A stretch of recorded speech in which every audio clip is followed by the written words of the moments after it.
नमस्कार. मी भाग्यश्री फाटक. मार्केट आणि मी हा सोप्या मराठीतून शेअर मार्केट समजावून सांगण्याचा माझा एक उपक्रम आहे. आज जपानचं मार्केट तर बंदच आहे. माउंटन डे निमित्त जपानचं मार्केट बंद आहे. जपानची जी करन्सी आहे तिचं ढासळणं मात्र थांबलेलं नाही आहे. येन ढासळतोच आहे. अमेरिका आणि इराण यांच्यातली परिस्थिती फारशी बदलली नाही आहे, उलट आणखीन खराब झाली आहे. अमेरिकेने नाकेबंदी हटवेपर्यंत स्ट्रेट ऑफ हॉर्मुझ खुला होणार नाही असं सांगण्यात आलं आहे. आणि हे आता लहान मुलासारखं झालं. खरं तर आधी जेव्हा 10 कलमी कार्यक्रम त्यांनी ठरवला होता त्याच्यामध्ये अमेरिका इराणला $300 मिलियन एवढी नुकसान भरपाई देणार असं कबूल केलं होतं. आता अमेरिका म्हणत आहे की इराणने नुकसान भरपाई दिली पाहिजे, कारण इराणने इतकी वर्ष नुकसान केलं आहे, हल्ले केलेत असं अमेरिकेचं म्हणणं आहे. म्हणजे आता कोण कोणाकडे नुकसान भरपाई मागत आहे हा प्रश्न आहे. आधी इराण नुकसान भरपाई मागत होतं, आता अमेरिका मागत आहे. अडाणी ग्रुपची कोर्ट केसमधून सुटका झाली आहे, त्यामुळे आज अडाणी ग्रुपच्या शेअरकडे लक्ष दिलं पाहिजे. बहुतेक अडाणी ग्रुपचे सगळे शेअर काही प्रमाणात तेजीत राहण्याची शक्यता आहे. पण या सगळ्या भानगडीमध्ये क्रूडचा भाव पुन्हा 88च्या लेवलवर आला आहे, कारण अमेरिकेत जे क्रूडचे साठे होते ते क्रूडचा साठा आता कमी झाला आहे. 300 मिलियन बॅरलपेक्षाही कमी झाले तेलाचे साठे, त्यामुळे क्रूडचा भाव 88च्या लेव्हलवर आला आहे. इंटेल ही कंपनी 1971मध्ये तिचा IPO आला होता. त्यांनी पहिल्यांदाच शेअर विकले आणि फंड तयार केलेला आहे. अपार इंडस्ट्रीने QIP जाहीर केला आहे 2,500 कोटीचा आणि त्याची इंडिकेटिव्ह प्राईस आहे 14,805. सोनं 1,54,000पर्यंत वाढण्याची शक्यता आहे आणि नॅचरल गॅसमध्ये तेजी येण्याची शक्यता आहे. जे कोणी कमॉडिटी मार्केटमध्ये ट्रेड घेतात. फॉरेन इन्व्हेस्टर्सची खरेदीच आहे 1,975 कोटीची, तर डोमेस्टिक इन्व्हेस्टरने विक्री केली आहे 1,290 कोटी. क्रूड 88च्या पातळीवर आहे आणि 4.70 बॉन्ड यील्ड 10 वर्षाचं धोकादायक पातळीवर हे आहे. मेक ऑर ब्रेक लेवल आपण म्हणतो तसं 4.70च्या लेवलवर बॉन्ड यील्ड आहे आणि डॉलर इंडेक्स 100च्या खाली आहे 99.76. आता काही रिझल्ट आले ते बघूया. वोडाफोन ही फायद्यातून तोट्यात गेली आहे, पण पूर्वीच्या क्वार्टरशी जर तुलना केली तर तेव्हा एक्सेप्शनल गेन झालेला होता किंवा अदर इन्कम झालेलं होतं, म्हणून फायदा जास्त दिसत होता. आणि त्यांचे आरपूज ॲव्हरेज रेव्हेन्यू पर युनिट किंवा पर युजर हे 195 झाले आहेत. हे आरपूज यावेळेला समाधानकारक वाढले आहेत. त्यामुळे वोडाफोन तेजीत राहू शकतो. खरं तोटा दिसतोय, पण एक्सेप्शनल गेन जर काढून टाकला तर असा परिणाम दिसणार नाही. विप्रो निफ्टीमधून बाहेर पडेल आणि BSE म्हणजे बॉम्बे स्टॉक एक्सचेंजचा शेअर निफ्टीमध्ये ॲड होईल. हा बदल 30 सप्टेंबरपासून होणार आहे. काल आपल्याला त्यामुळेच बॉम्बे स्टॉक एक्सचेंजच्या शेअरमध्ये 4 ते 5% तेजी दिसत होती. आजही तेजीत राहण्याची शक्यता आहे. लुमॅक्सचा रिझल्ट सुंदर आला आहे. प्रॉफिट, रेव्हेन्यू, मार्जिन सगळ्याच गोष्टी लुमॅक्सच्या वाढल्यात. त्यामुळे शेअरमध्ये तेजी संभवते. ज्युबिलंट फार्मोवाचा रिझल्ट मात्र मिक्स बॅग म्हणता येईल असा आला आहे. प्रॉफिट कमी झाला आहे, मार्जिन कमी झालं आहे, रेव्हेन्यू वाढला आहे. BEL भारत इलेक्ट्रॉनिक्स यांना 541 कोटीच्या नव्या ऑर्डर मिळाल्या. कोलते पाटीलचा रिझल्ट मात्र चांगला आला आहे. कोलते पाटील तोट्यातून फायद्यात आली आहे आणि त्यांचा रेव्हेन्यू पण वाढला आहे. नेहमी रिॲलिटी कंपन्यांचं असंच असतं. रिॲलिटी कंपन्यांचा एखादा प्रोजेक्ट पूर्ण झाला म्हणजे ज्या मीडियम लेव्हलच्या आहेत तो पूर्ण झाला की प्रॉफिटमध्ये तुम्हाला वाढ दिसते. पण कोलते पाटील तेजीत राहील.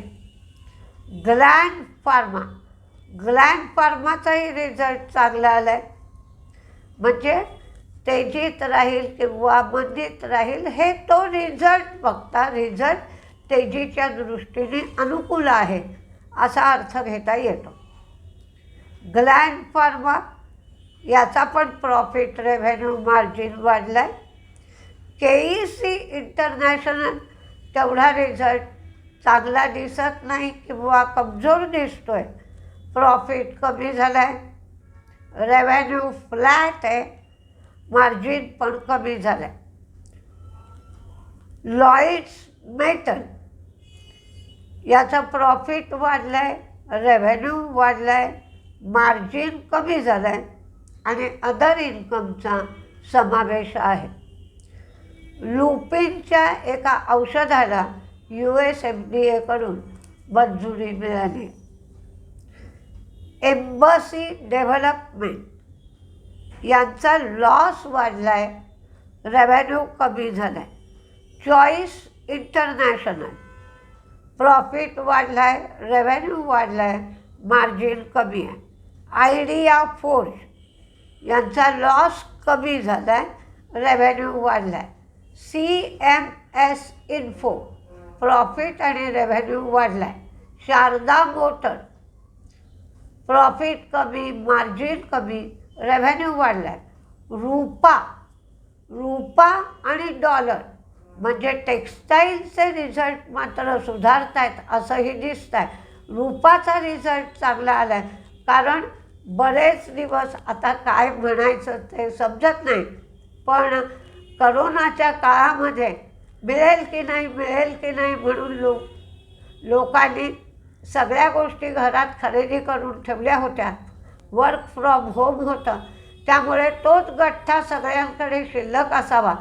तर टेक्स्टाईलला मागणी कमी झाली आणि आता तो गठ्ठा संपत आल्यामुळे नवीन डिमांड सुरू झाली असं दिसत आहे.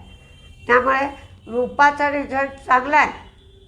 प्रॉफिट, रेव्हेन्यू, मार्जिन तिन्ही गोष्टी वाढल्या आहेत. TVS सप्लाय चेन यांचं प्रॉफिट कमी झालं आहे, मार्जिन कमी झालं आहे, रेव्हेन्यू वाढला आहे. युरो प्रतीक यांचं प्रॉफिट, रेव्हेन्यू वाढला आहे, मार्जिन कमी झालं आहे. त्या सेम रिझल्ट व्हीनस पाईपचा सुद्धा प्रॉफिट, रेव्हेन्यू दोन्ही गोष्टी वाढल्यात, मार्जिन कमी झालं आहे. टार्सन्स प्रॉडक्ट ही फायद्यातून तोट्यात गेली आहे, मार्जिन कमी. पिट्टी इंजिनिअरिंगचं पण मार्जिन कमी. दिलीप बिल्डकॉन कमजोर रिझल्ट आहे, प्रत्येक गोष्ट कमी. बॉम्बे डाईंग मात्र प्रॉफिट कमी झालं आहे, रेव्हेन्यू वाढला आहे. HLE ग्लासकोट यांचं प्रॉफिट आणि मार्जिन कमी झालं आहे, रेव्हेन्यू वाढला आहे. फ्युजन फायनान्स टर्न अराउंड झाली आहे, शेअर तेजीत राहू शकतो, तोट्यातून फायद्यात आली आहे, रेव्हेन्यू पण वाढला आहे. वेबसोल प्रॉफिट वाढला, रेव्हेन्यू वाढला, मार्जिन कमी.